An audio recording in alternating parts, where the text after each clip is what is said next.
few minutes later, Lee's parents left with the ambulance, and the teacher let out a sigh as she watched them leave. Then she pulled out her cell phone and called someone. It was Xiaozhou's father. Once the call was answered, he asked the teacher if he had heard about Lee's death. After learning that the news had spread through the school, Chao's dad walked slowly into the police station. He came to the officer with a serious face and said, "I'm calling the police. My daughter is missing." The officer is shocked. "Are you her father?" Chao's dad was stunned when he heard this.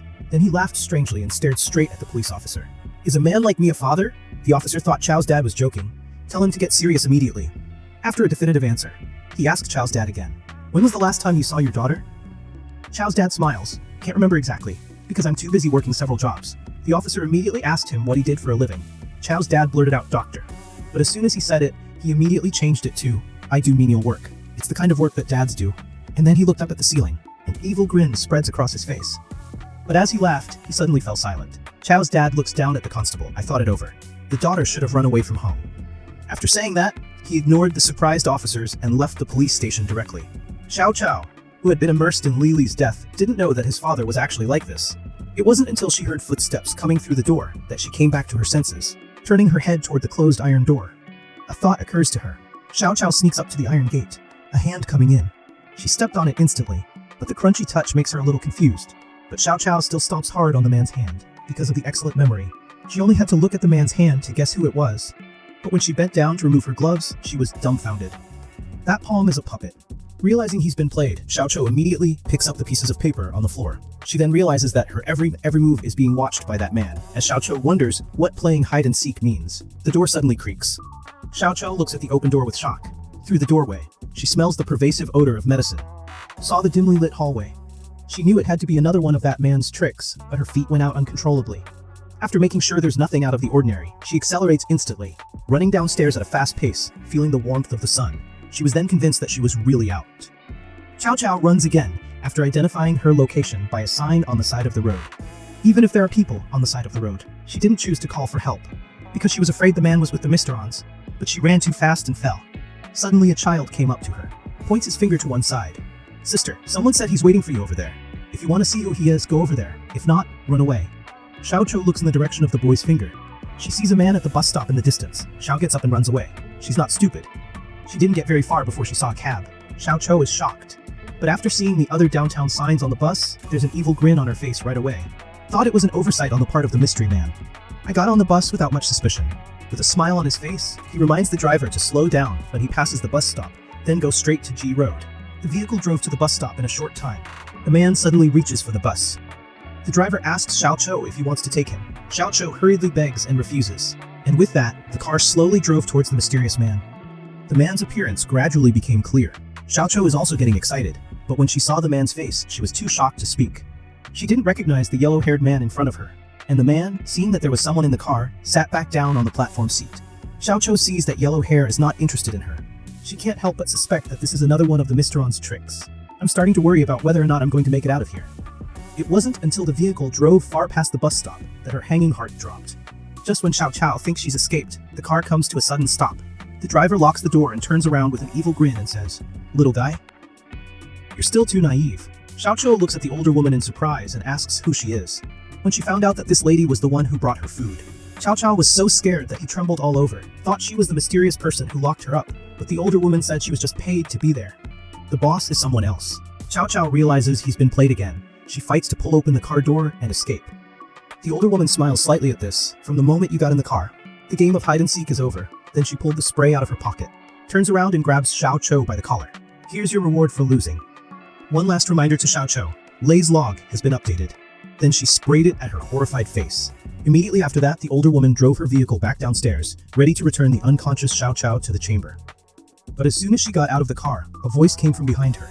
The older woman turned back. The boy innocently asks her, "Did you catch sister?" The older woman said with a smile on her face, "I was the one who got caught by sister." She told the boy to go home. Wait until next time and bring him some candy. But just 2 steps away, the boy calls out to her again. He offered to play hide-and-seek with her. The older woman is silent for a moment. It was as if she had thought of something. So she smiled and turned around and asked the boy how long he had lived here, learning that he was born here. The woman immediately tells the boy to come closer. She tells him, "If you want to play, you have to do something for me." The boy is happy to oblige. The older woman came to the boy's ear and whispered a lot. The boy gave her a surprised look. The two have come to an agreement. and the police who had failed to find Lai's killer were wandering around the site like flies. The shrill sound of the sirens has drawn the ire of the workers. At this point, Lisi suddenly asks Chao's dad, "Did you hear anything from your daughter at school?" Chao's dad, on the other hand, laughs wryly. It's the first time Lisi has ever seen him smile. He thought it was something good. Chao's dad suddenly said, "Is laughing a good thing? And who exactly is the murderer?" The day slipped by. Xiaoqiu wakes up right on time to his alarm clock. It's the same morning, all over again. If she wasn't feeling the changed clothes and bandaged wounds, Xiaoqiu thought her trip out of her room was a beautiful dream, but she's not without her rewards. At least we know there are people living here, and the fact that even if she escapes, she will be caught. When she thinks about how she can't die as she pleases, or eat the food she wants, or even sleep as she pleases, Xiaoqiu feels a deep sense of powerlessness. But a few words at the bottom of the plate made her realize, if she wants to get out, she have to do what the mystery man says. But what could Lei's journal be a clue to? She couldn't figure out what news a dead Lei could give her. She clicks on Lei's journal. Judging by the events on the monitor, that was the day before Lei disappeared, only to see Lei on the screen staring at the computer for a long time before. His body couldn't stop trembling. He quickly picked up the cell phone on his desk, and he panicked and walked out of the room. Just as Xiaoqiu was wondering what Lei was running out the door in a panic because of what he saw. The sudden closeness of the camera makes Xiao Cao's face darken. Lei actually ran out because he saw the private message she sent. Xiaoqiu is shocked. So I'm the indirect killer of Lei. But when she thinks of all of Lei's sick behavior, the guilt in her heart instantly dissipated. Xiaoqiu wonders what the mysterious man's intentions are in showing him this surveillance. Who is the mysterious man who is holding her? Now the most suspicious person, Lei, is dead. But the culprit is mimicking his movements. This reminds Xiaoqiu of Hina, who loved Lei, but she thinks she's funny herself. How can Hina, who only knows how to play every day, be a criminal? She thought about it. If it's someone who hates me, I had a peek at his privacy. Likes to send smiley faces, knows me well too. There's still a familiar flavor, and even hates me. Thinking of this, Xiaoqiu was shocked. Her father popped into her head, and on the other side, the police came to a mountain forest after the last location of Lai's cell phone. The sheriff standing at the cliff couldn't help but turn his head to look at his men. "Do you think you'll die if you jump from here?" The police officer is stunned. Maybe. Just as the sheriff thought. Leah, who had left the room, came alone. He's afraid that exposing his secret will cause his good student persona to crumble. Disliked by his classmates and teachers, more afraid of disappointing my mother. He thinks it's better to die than to do this. Suddenly the cell phone rings. Lai picks it up and looks at it. When he saw it was Mom, he thought his secret was out. He broke down and screamed, throwing his cell phone off a cliff. Lei slowly walks forward. Can't stop the tears. He thought to himself, if there is a next life, even if there's nothing left, I wish I'd been born into a happy family. In the meantime, the sheriff seems to have seen something, pointing his finger down the cliff from a distance. It's a shipping container, but how can there be a shipping container in a deep forest? The two decided to go down and take a look. By the time the two get near the container, it's already dark. The sheriff looked at the reddish dirt around the container. It's like he's thinking of something. It even feels like something's staring at himself. He turns his head to look at Jinyang. Why do you think Li came to Mount Ji? Jinyang analyzes that the killer told him to come. After all, who would come to a place like this in the middle of nowhere? He also guessed. The murderer could be someone with a grudge against Lei. Otherwise, they wouldn't have burned someone alive and put their body in a garbage bag. The two of them chatted their way to the door of the container. The sheriff reaches down and opens the container. Jinyang looks at the dust inside. It feels like it's been abandoned for a long time. There can't be a clue. The sheriff, on the other hand, doesn't think so, still watching carefully. Finally, he spotted the anomaly on the windowsill. There's no dust on there. But why is that? And who could the killer be? A similar problem Xiao Cao couldn't figure out. She doesn't know who the hell is keeping her here. And can she really get out of here by doing what the mysterious man says? Could there be another way? Though not visible from the window. But there is someone out there. A premature plan arises in Xiao Cao's mind. She begins to cry out for help. And after the farmer's uncle, who was busy in the field, heard her from afar, he got up and headed for the building. Can Xiao Cao be rescued? The girl screams 1,000 times a day for help, hoping to attract the attention of passers-by. Save herself from the chamber. Keep shouting for 18 years. Finally, an old man was attracted. Xiao Cao sees a figure downstairs and anxiously begs the old man to save her. The perverted woman on the other side of the room hears her pleas for help and has an evil grin on her face. Just as the old man was about to go upstairs to check on the situation, a small hand grabbed the corner of his coat. The boy looks innocent. Old man, you can't let your sister out. Xiao Cao sees the situation, recognizes the boy who showed her the way. A bad feeling came over her. Sure enough, the uncle who was stopped recognized the boy as a neighbor's child. He asks him why. The boy spoke quietly. That sister is a lunatic. Xiao Cao, who can't hear them, can only cry out for help again. Just as the old man hesitates, the older woman smiled and poked her head out. Old man, my daughter is sick. She's a bit mentally disturbed. Please don't be concerned. The old man is silent for a moment. Asked for confirmation again. After learning that it was indeed as the older woman had said, he suddenly shouted, Auntie. The woman thought she'd been found out. Cold sweat from fear. But the old man smiled and said, It's hard to raise a child, isn't it? Remember to ask for help when you need it. After that, he waved his hand and left. Xiaoqiu was dumbfounded by this, looking at the old man's back as he leaves.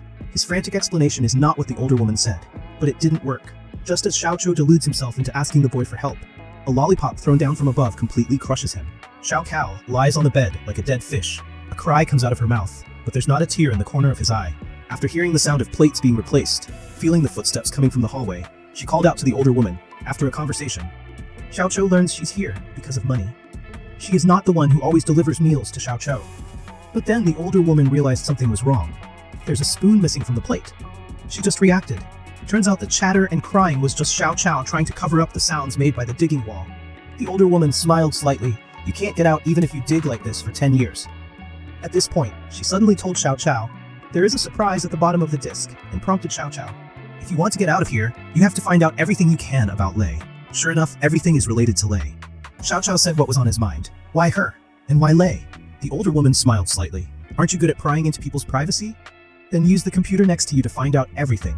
Do you think that Lei's disappearance and murder really had nothing to do with you? Xiaoqiu's eyes reddened at this, kicked over the plate. It's a good thing scum like him disappears. The older woman ignored the angry Xiaoqiu and walked away. After calming down a bit, Xiaoqiu sees a clue at the bottom of the disc. She was told to check the hidden files. But when Xiaoqiu follows the clue and opens the hidden file, inside was a website and a locked video. What Xiaoqiu didn't expect was, when the URL was opened, the log of Lei's disappearance appeared. The content has increased. After going through the contents of the logs one by one, Xiaoqiu once again recognizes Lei's hypocrisy. He doesn't want to be class president, but at the request of classmates, he could only accept it with a smile. He doesn't want to help his classmates clean up either, but still accepted the request. Back home, Lei wants to play a game, but at the behest of his mother, he can only learn. Even when he was sleeping at night, he feel like he's being watched, but after waking up from the dream, he can only hear my mother's annoying cries again. He smiles every day and does what he doesn't want to, like an idiot wearing a smiley mask. Only in the network, Lei can be her true self. And that's how he came to want to make money and get out of this place, and the idea of revenge on the man who turned him into a liar. Xiaoqiu was puzzled when he read it.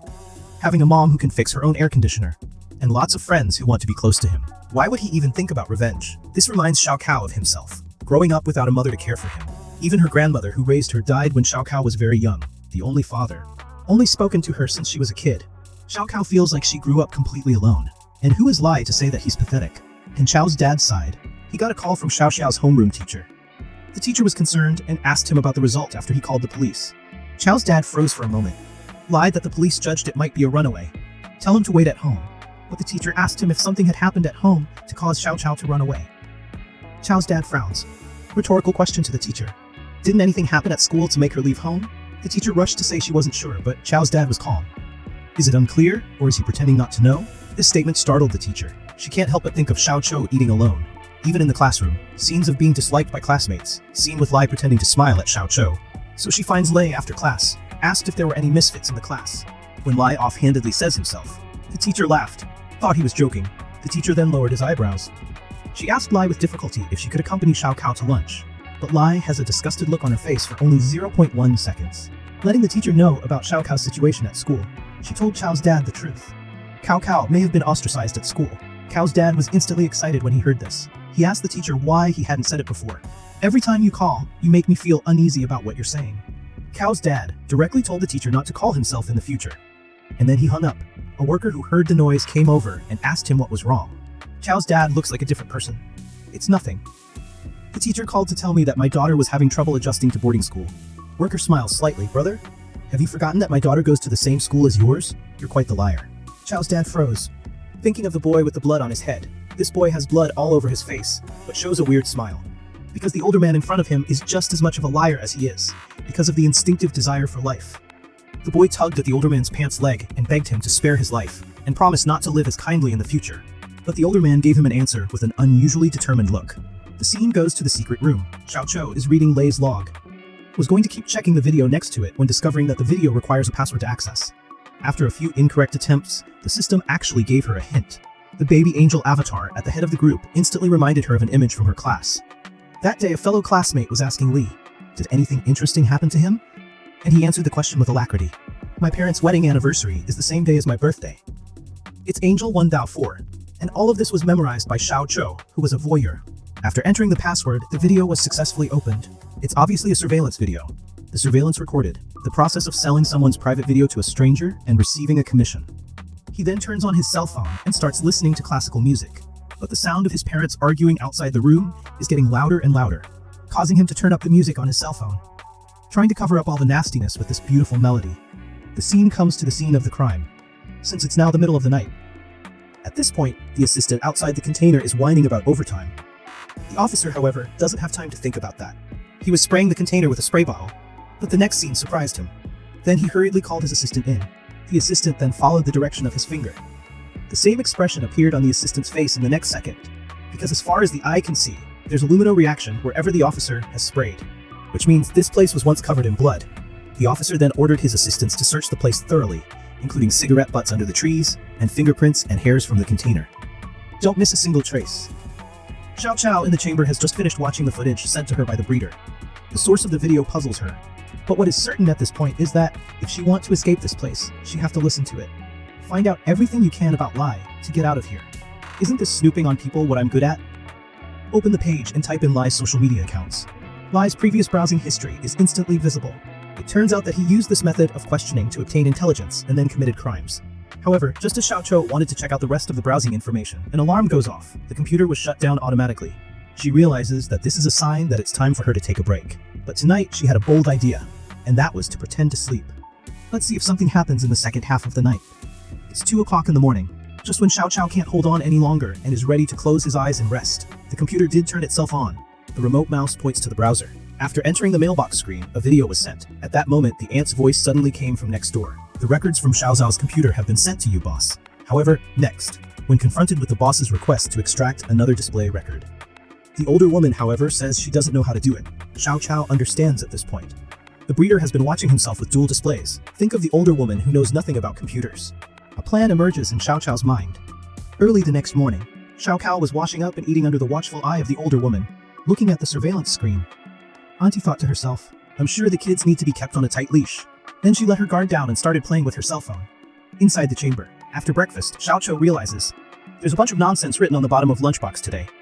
She asked me at what point I would laugh. Then Xiao Qiao came to the computer again. Skillfully found the dual display setup screen. The screen instantly switches to the computer interface in the older woman's room. Then, after hearing the alarmed voice of the aunt next door, the voice resounded in Xiao Zhao's mind. I laugh when people are unhappy. This girl is a veteran voyeur. She thinks there's nothing more pleasurable than seeing someone's privacy.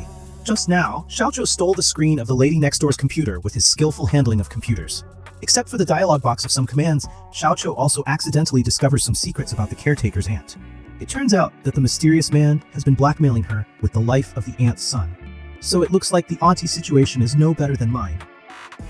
After closing the dialog box between the older woman and the mysterious man, several job search messages came to light. There's even a job application for a bar.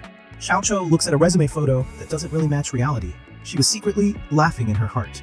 This photo fraud really knows no age. However, as Xiao Qiao was about to look up the rest of the information, the mysterious person's avatar suddenly vibrated. A new message has come in. After you click on it, an upside-down smiley face appears on the screen. Did the mystic know I was watching all along? However, Xiao Qiao is not what he used to be. She is no longer helpless in the face of the mysterious man's provocations. Then, she went straight to the point. She asks the mystery man how he knows her. Why did he bring herself here? But once again, the mystery man's answer baffles her. If you log in somewhere else, you'll get a pop-up of your login record. You know this, don't you? Xiao Qiao thought it over. The only account I've logged into lately is Li's.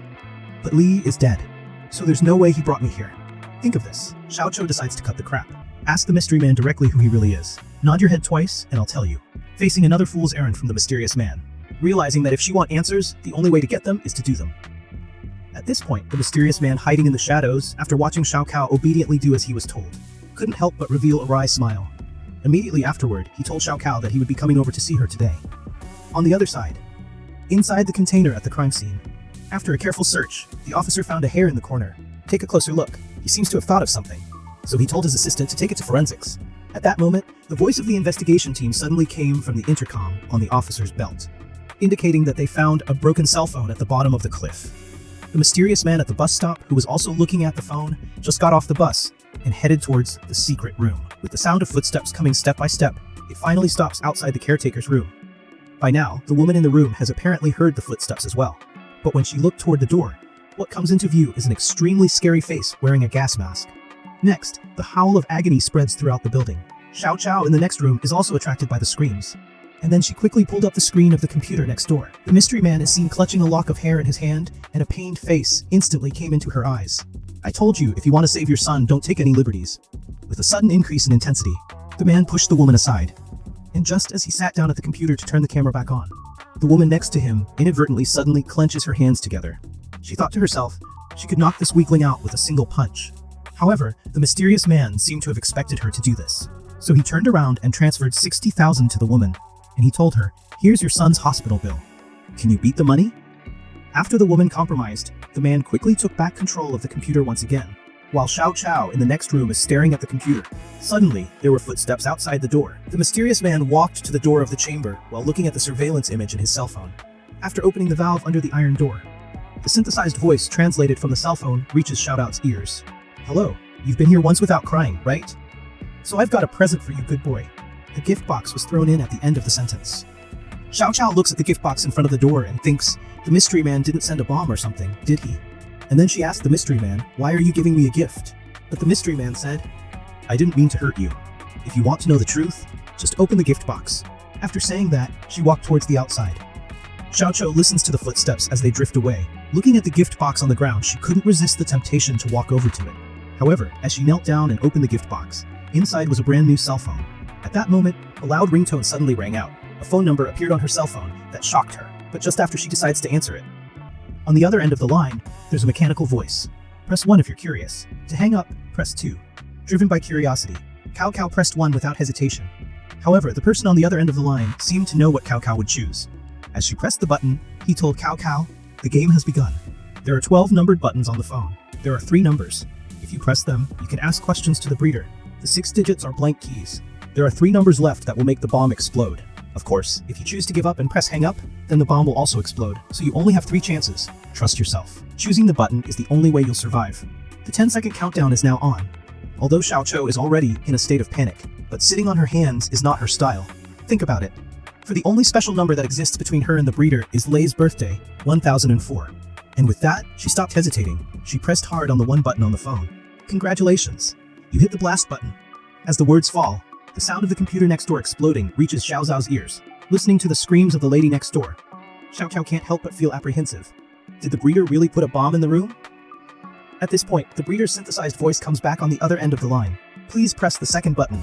This short interval catches Xiao Chao off guard. But as the countdown dwindles, she had no choice but to press the 0 button at random. This time, however, there wasn't even an interval. After the breeder hints that the keystrokes represent blanks this time, Xiao Chao is then given 10 seconds to press the last key. At this point, Xiao Chao feels like he's on fire. It is only in times of great adversity that a man's desire for survival becomes stronger than ever before. Xiao Chao looked at the numbers on his cell phone screen with trembling eyes, closed my eyes, and pressed a button as the countdown came to an end. But what happened next made Xiao Chao freeze in his tracks, because the breeder didn't even tell Xiao Chao until after she finished the game. In fact, he himself doesn't even know what Xiao Chao pressed. Fooled again and again, Xiao Chao could no longer hold back the emotions that were erupting inside of him. She shouted at the screen, how the hell do I get out of here? I'll let you go when I can laugh. The other side. In the room of Major Crimes Unit 2, the assistant informs the officer, it's going to take some time to get the results on the cigarette butts and the hair that were taken for identification. But there is a report that may be of interest to you, because what it describes is exactly what a stranger wrote to Lee in a threatening letter. This old man is smoking a cigarette, looking at a book on human anatomy. He suddenly stood up and smashed the computer his daughter often used with a hammer. Just now, after the police saw the anonymous private message sent to Lee, the sheriff looked at the obviously not very friendly contents. As if he thought of something, he asked his sidekick about Lei's disappearance. The answer came the day after this private message was sent. The sheriff looks at the private message and says good stuff. Inside, he's already sure that the motive is probably it. Randomly asks his assistant to track down the exact location of the private message.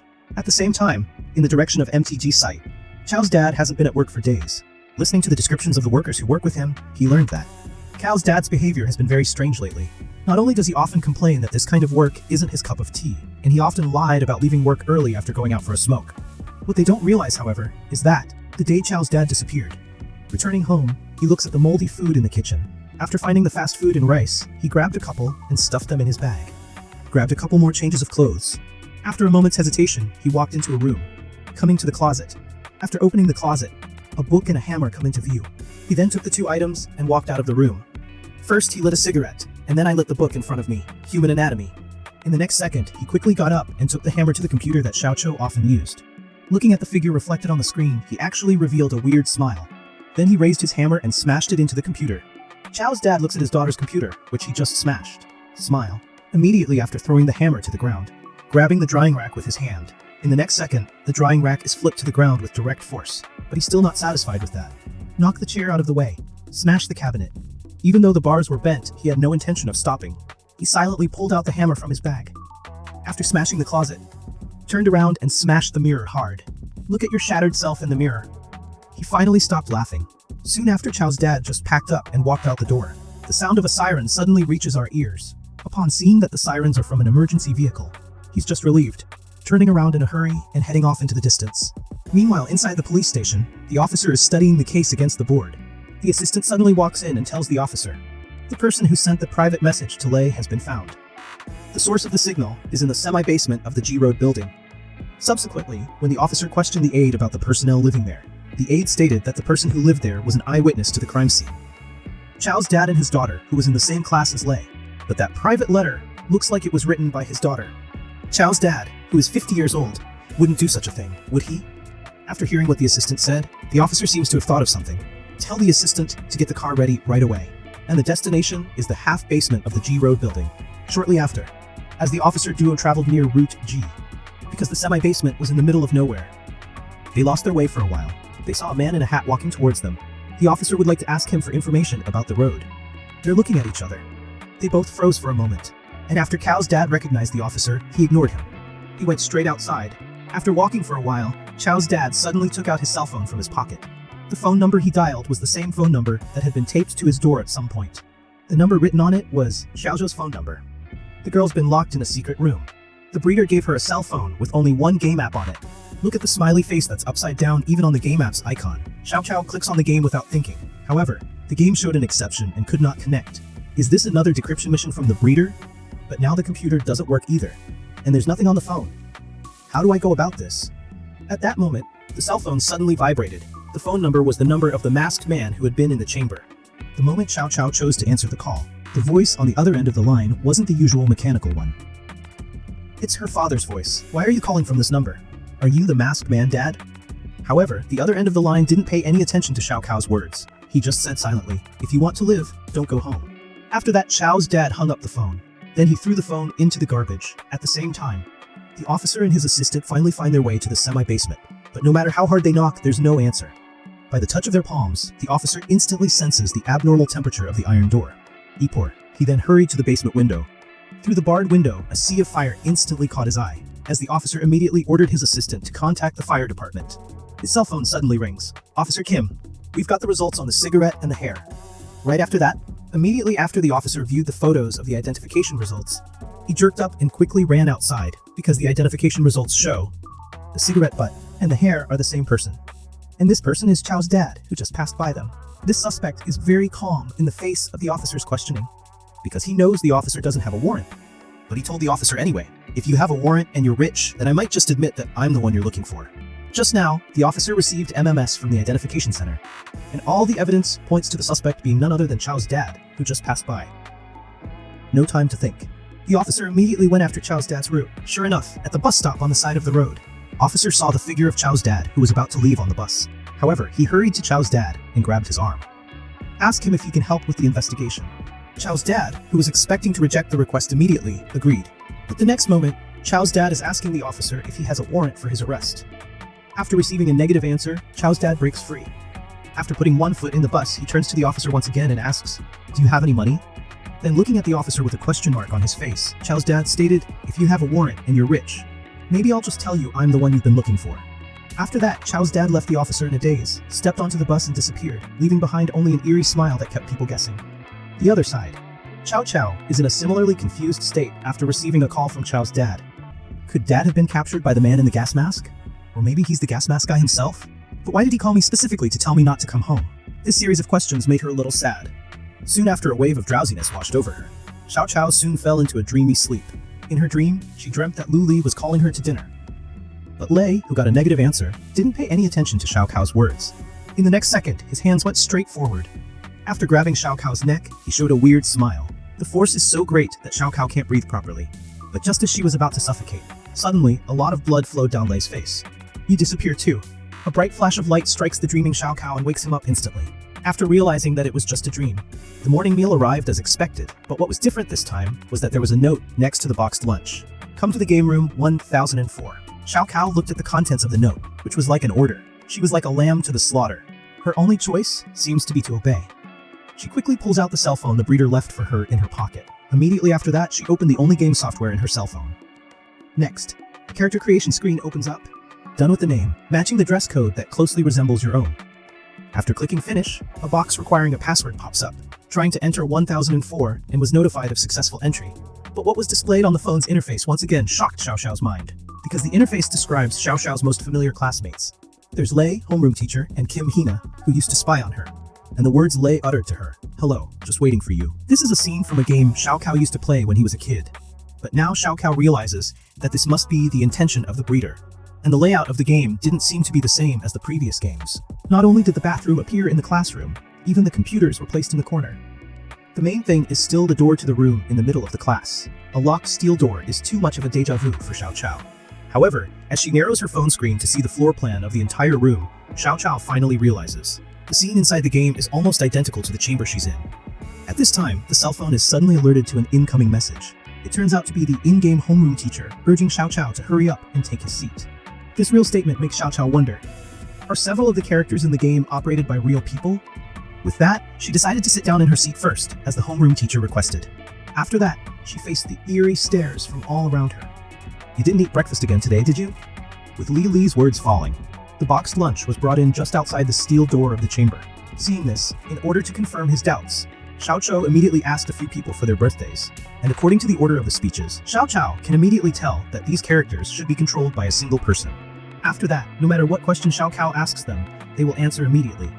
In their words, they exist to answer Xiao Kao's questions, because there is only one truth, and be sure to let the teacher know everything. Xiao Qiao was confused by the series of words that have left her feeling a bit lost, but she was happy to finally see Li again. She then tries to ask her about Lei, the question that had brought her to hatred. Can I have lunch with you? However, she didn't wait for Li's reply. All that gave him an answer was the homeroom teacher and Kim Hina. Don't say anything you shouldn't. The screen goes to Xiao Xiao's school. At this point, Kim Hina is sitting in front of the homeroom teacher. The homeroom teacher looks at the form that Lei hasn't signed in for a long time. She can't help but sigh in her heart. At this point, Kim Hina suddenly asked the teacher about Xiao Kao's whereabouts, and she said to the teacher, the class seems to agree that it's better if Xiao Kao disappears. However, when confronted with the question, the teacher simply dodged the question and said it was late, so go home early. Be safe. And just as Kim Hina was walking out of the office, the homeroom teacher then pulled out a list of several people's home addresses, and then a grim face appeared. The man is roasting on a campfire, listening gracefully to the music on a nearby radio. Facing the police, he didn't hesitate to pick up the hammer. Just now, Xiao Xiao's homeroom teacher looked at the message on the piece of paper. He decides to try to call Xiao Xiao's father. But the phone is still off the hook, and the class teacher, who had already anticipated the outcome, had already made a decision in her heart. Sense come to the secret room. Xiao Qiao is now staring at the game scene in his cell phone in shock, because of Li's relentless reply. Xiao Xiao's heart is once again filled with rage. At this point in the game, Li suddenly laughed. Immediately afterward, he pulls out a hammer and tells Xiao Qiao to hold it, and tells Xiao Qiao, don't you realize that the scene in the game is exactly like the real secret room? The words have just left my mouth. Xiao Qiao looks toward the familiar iron gate. Then he realizes that what Lily said was true. Immediately after that, everyone in the game starts to rush Xiao Qiao. Go out and look. Go out and look at it. And as a veteran voyeur, Xiao Qiao didn't resist the temptation. She lifted the hammer and headed for the iron door that had been shutting her for days and nights. All of her anger was released in this moment. As expected, the door lock was smashed open with this hammer. And the scene outside the door is almost a percentage of the real thing. However, Xiao Xiao vaguely remembers that there didn't seem to be a door on the other side of the room when he was locked up. Then curiosity drove her forward, and she opened the door. And then, the interior of a room filled with various tools comes into view. The timeline shifts to the direction of the G Mountain construction site. At this moment, Officer Li is investigating the workers for clues about Chao's dad. But every worker at the scene seems to have a different perception of Chao's dad. The officer then hastily interrupted them and asked them if they knew where Chao's dad often went. And the workers said, Chao's dad doesn't seem to have any hobbies, only once hear him say he liked to go hiking on Mount G. And it was this statement that instantly reminded Officer Li of the container at the MTG crime scene. He then turned around without any hesitation and ran in the direction of MTG behind him. But when he reaches the perimeter of the container, he already noticed a fire coming from the front. and there's also some weird music coming from it. And then we got closer and realized the fire and the music were made by the very Chow's dad he was looking for.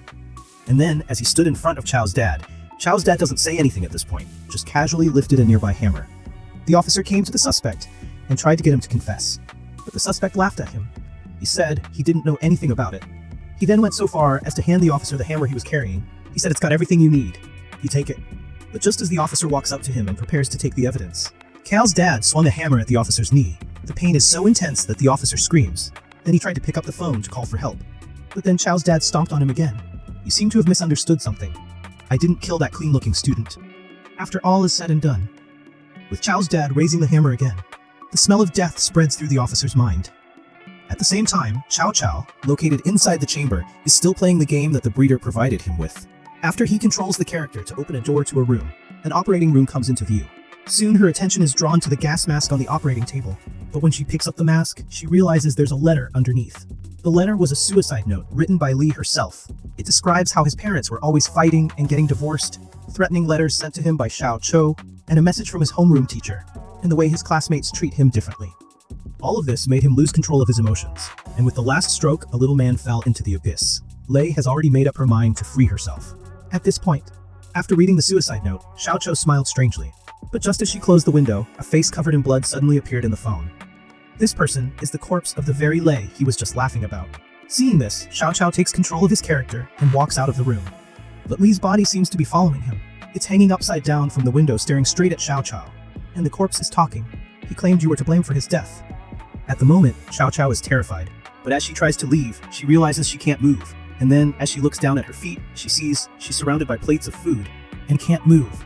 And the many bloody red letters on the plate seem to be asking her something. Cao looks at the avatar that can't move even after rebooting the phone. Exasperated, she throws the phone aside.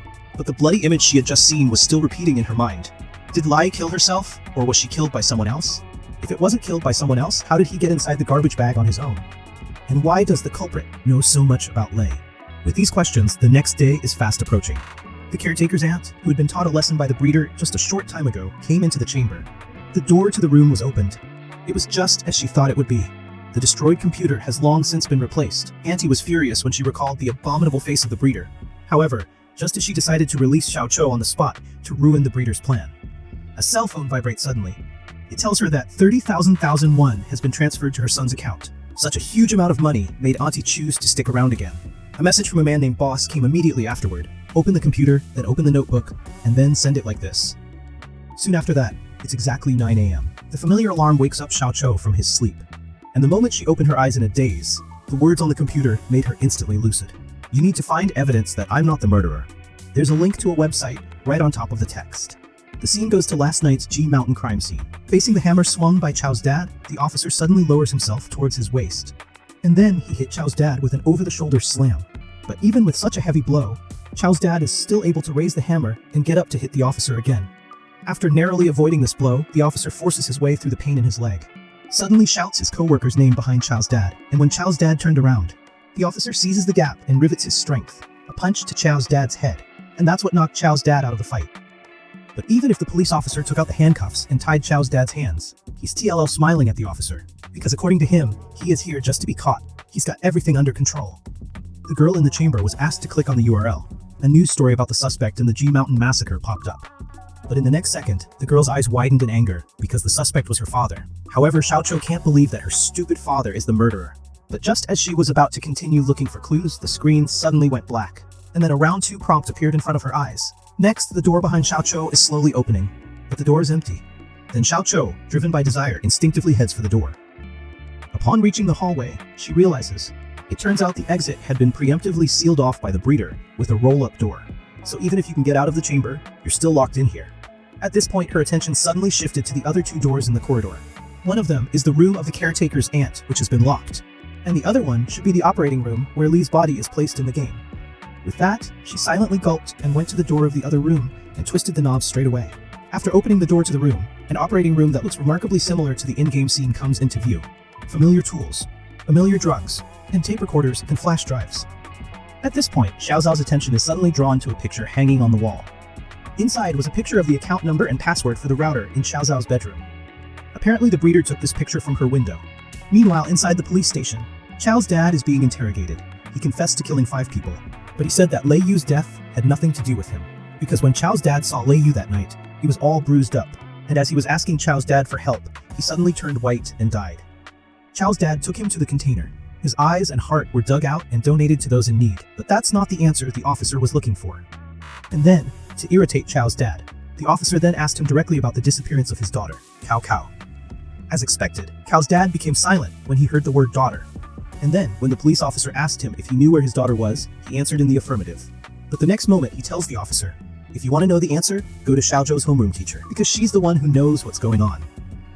Cao looks at the picture left for her on the wall. She internally speculates. The breeder must have stolen the privacy of her computer through the wireless network.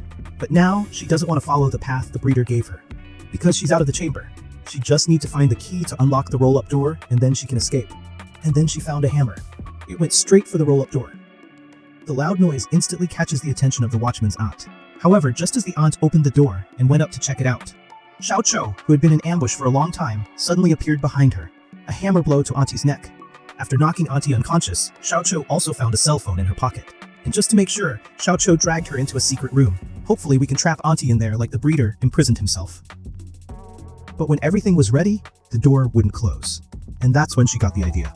And then she found the door switch in the other room. After locking the door to the chamber, Xiao then turns his attention to the computer in his aunt's room. After opening the computer, a program comes into view. Such a simple control program is not difficult for Xiao, who is a veteran voyeur. Soon after she unlocked the program, the sound of the roll-up door going up then comes in. However, Xiao, having failed in his last escape, doesn't immediately choose to escape from this place. Instead, she made a post on the internet, detailing the location information and asking for help from the netizens to save her. But what she doesn't know is, the post was deleted a few minutes after she successfully posted it. A few minutes later, Xiao escapes to the side of the road and hails a cab. After getting in the cab, she cautiously asked the driver for his identity. After confirming that there was no problem, she put her heart at ease. However, with her father arrested, it's not safe at home.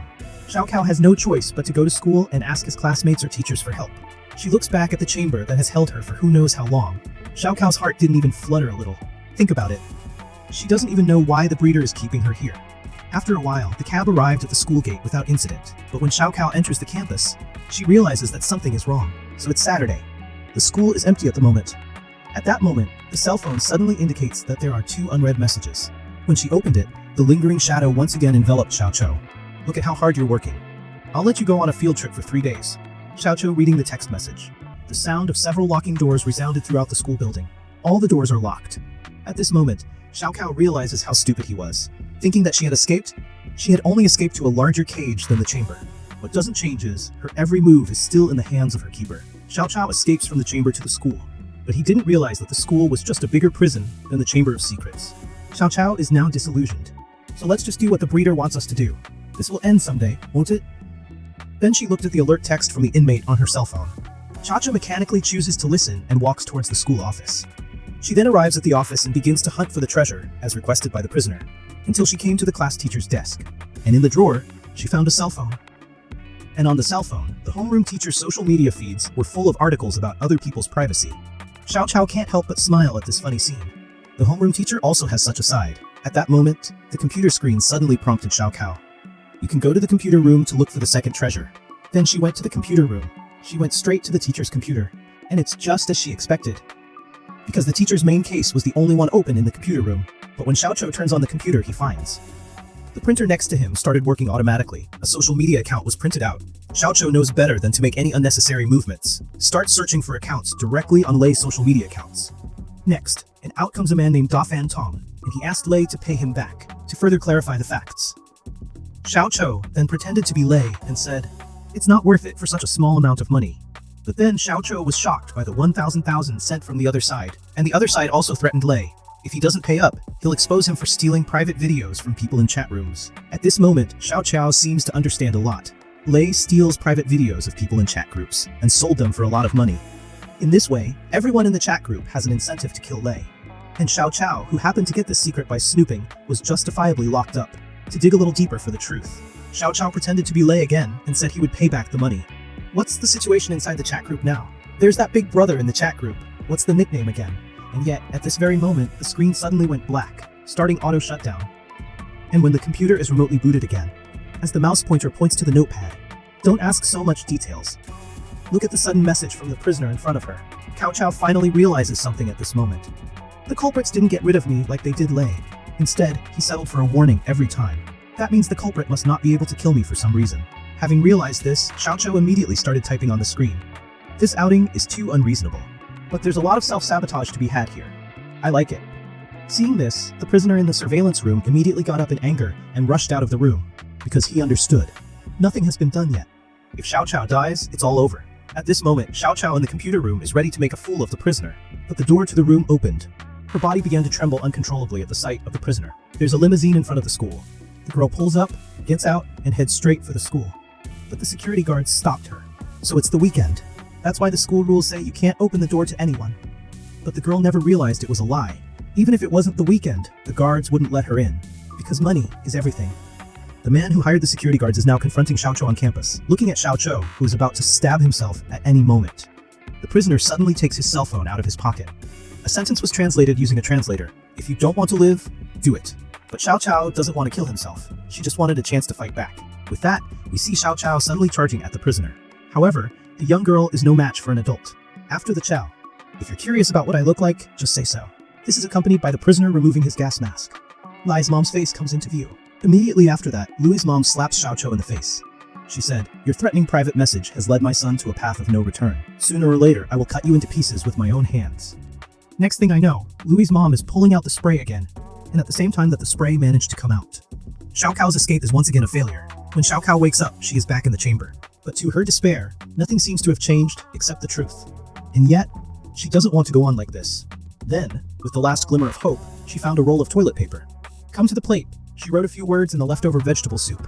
Then she threw it out the window, looking at the grandparents and grandchildren who had already found the note. Xiao Qiu was thinking, if it works this time, she'll be able to go out and get her revenge on that arrogant autopsy guy Lei's mom with a straight face. Meanwhile, since Cao's dad refuses to admit that he had anything to do with Lei's death, in order to continue the search for the truth, the officer found the classroom teacher. But maybe it's because he's a thief.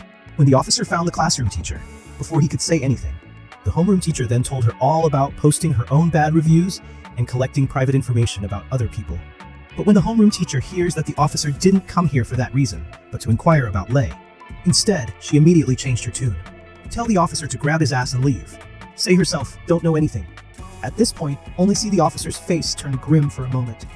If you don't cooperate with the investigation, I'll take you to court and put you out of your teaching career. But if you choose to cooperate, I'll pretend I don't know anything. So please tell me everything you know. Female teacher caught secretly collecting other people's privacy, but wants to use other secrets to fight for leniency in exchange for it. Two students in the class have hidden sides. One likes to pry into other people's privacy. The other one sells small videos for illegal money. And Xiao Xiao's disappearance and Lei's death. I'm guessing it has something to do with Lei's mom. It's because she's from a rich and powerful family, so naturally, she wouldn't let Xiao Cao, who discovered Lei's secret, get away with it. Meanwhile, in the secret room, Xiao Qiu is currently working on a way to escape. An alarm goes off, signaling that it's 12 o'clock noon. It's time for lunch. With a series of footsteps coming down the hallway, Xiao Qiu is suddenly struck by an idea. Then she grabbed her hand as the guard aunt handed her the plate. "Auntie, are you short of money? That woman can beat you up just because she's rich, making a joke out of other people's lives. Don't you think it's sad that you have to keep working for her for money?" However, Auntie listened to Xiao Cao's words but chose to remain silent. She just returned to the room and stared at the evidence of Lai Yu's mom's crime that had been secretly preserved. Thinking back to Xiao Cao's idea for her just now, if we let Xiao Cao go, she promised not only not to expose herself, but to help her make more money. Just give the evidence to Xiao Cao and tell her to call the police. But as Auntie flipped out her cell phone and looked at the screensaver, she started to hesitate for a while, but what they didn't expect was, Xiao Cao had thrown out a paper ball during the day, but it was actually picked up, and the boy ran to the police station with it. But the police saw that the words on the paper were not written in blood, but in vegetable soup. So he started laughing at the boy's prank, and the boy had to leave the police station in frustration. On the other side, the officer found Xiao's dad again after sending off the homeroom teacher. However, the officer just asked, "Where is Xiao Cao?" Suddenly, Xiao's dad's mood skyrocketed, slammed his lunch straight against the wall. "I'll be released after 2 months of detention, right? I'll tell you when I get out, okay?" A note on a lunchbox was sent to the chamber. The note contains the very answer Xiao Cao has been dreaming of. And the place where the note was fed is also a blind spot in the surveillance. So the caretaker aunt who wanted more money ended up choosing betrayal.